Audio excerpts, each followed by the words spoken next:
And as we now journey into the Advent season and we're starting to prepare for Christmas, let us have a look at Padre Pio and the origins of the Christmas nativity scene that we are all so familiar with.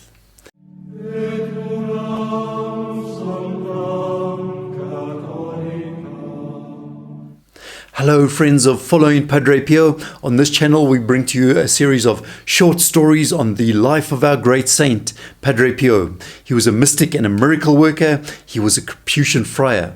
And so we ask you, do stay tuned to find out more about Padre Pio and also to find out what his intercession can do for all of us. And we have this special Advent deal. If you're new to our channel, then subscribe to our channel.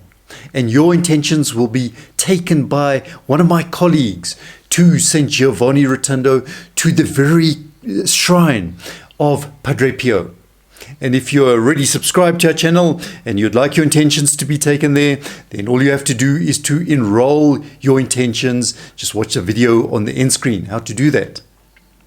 And we encourage everyone to partake in our Padre Pio apostolate by liking our video and also share the video with your friends and colleagues.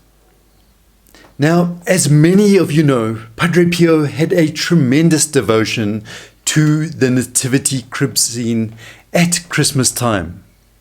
And in fact, he insisted that in his church it was installed opposite his confessional.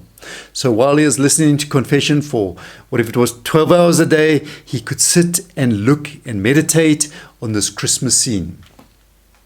But where did the nativity or the crib scene actually originate? Where did it come from? And we have to go back to the year 1220 and to the founder of Padre Pio's Franciscan order was St. Francis of Assisi. We go back to that time, and St. Francis had just arrived at the Brothers' Hermitage in the little town of Greco. And that is somewhere between Rome and Assisi in Italy. So about midway, the little town of Greco. And you just arrived there. And for a long time, St. Francis had been desiring and nurturing this heartfelt desire to celebrate Christmas in a new and wonderful manner. And he wanted to share this with others. This inner joy he wanted to be able to share with other people. Because for him it was the most important feast of the year, since it was the birth of Christ that heralded our salvation. And so St. Francis conceived this idea. It was a very simple idea, but it was in order to awaken everyone's love and admiration of the Christ child. So he wanted to create this particular devotion to the Christ child at Christmas time. And his plan was to have the Christmas midnight mass celebrated in the presence of a realistic representation of the humble grotto, the humble cave or stable of Bethlehem. And St. Francis said, "For I wish to do something that will recall to the memory the little child who was born in Bethlehem and set before our bodily eyes in some way the inconveniences of his infant needs, so that we would be able to understand what our Lord had to go through to be born at the little town of Bethlehem." And so he arranged a little manger. And a manger is a box or a trough in a stable or a barn from which horses or cattle eat. So it's that feed-in tray. That it be set in the woods near to the hermitage.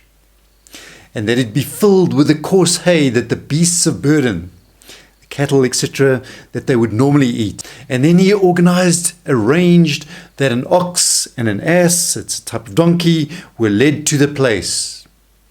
And some say that it was further embellished with figures of Mary and Joseph that were positioned about this manger. And so St. Francis was delighted to see everything prepared as he had requested. And to the poverello, the poor one, St. Francis, the sight of the creche, this whole manger scene in its glorious simplicity, was a symbol of the advent of, these are his priorities, of lowliness, the exaltation of poverty, and the praise of humility. So these were values that St. Francis really treasured: exaltation of poverty and the praise of humility. And that is what he saw being brought to us through this crib scene. And a host of brothers from near and far, they descended on the little town of Greco. And them, together with the local residents, they gathered that night on Christmas Eve with candles and torches. They gathered in the crisp night air, and the light reflected on the snow that had just begun to fall. And it created quite a beautiful atmosphere. And the sounds of hymns echoed in the hollows and the woods. And men and beasts and even nature radiated the joy of this special Christmas Eve. And they say the woods rang with the voices of the crowd, and the rocks made answer. They echoed back to their jubilation. And the Holy Mass was celebrated at midnight at an altar that had been erected right over the manger, over the crib. And for this Mass, St. Francis of Assisi, was vested as a deacon, and he sang the Gospel, and thereafter he preached a very touching sermon describing the first Christmas and the humble surroundings in which Joseph and Mary and the whole nativity of the Son of God actually took place. And another thing that happened during this ceremony, Giovanni Villetta, he experienced this vision in which he saw a babe lying in the crypt who was just wrapped in peaceful slumber. And then he saw St. Francis approach and take this child in his arms, rousing our Lord from his sleep. And this symbolized in some way St. Francis's mission. For the child Jesus had been forgotten by many, had been forgotten in their hearts, and he brought this to life again. It was brought to life through the servant St. Francis, and it was stamped fervently into their memory from then on. And in the afterglow of that evening, many miraculous healings were said to have taken place of the sick, and even animals that were infirm and not well were fed some of the hay, and they recovered.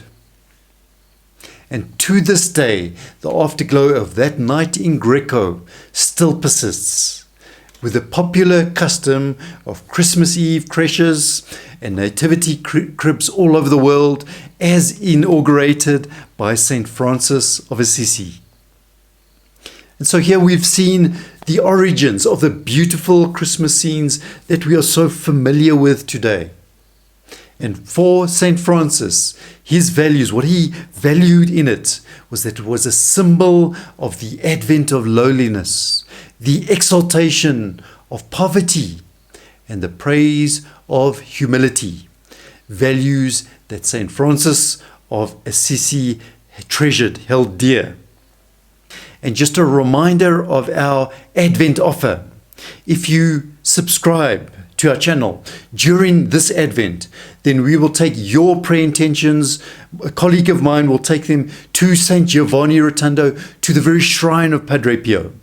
And if you're already subscribed to our channel, then all you have to do is enroll your Mass prayer intentions, and they will likewise be taken by my colleague to Padre Pio Shrine in St. Giovanni Rotondo. So please do enroll, and please make sure that you are subscribed to our channel.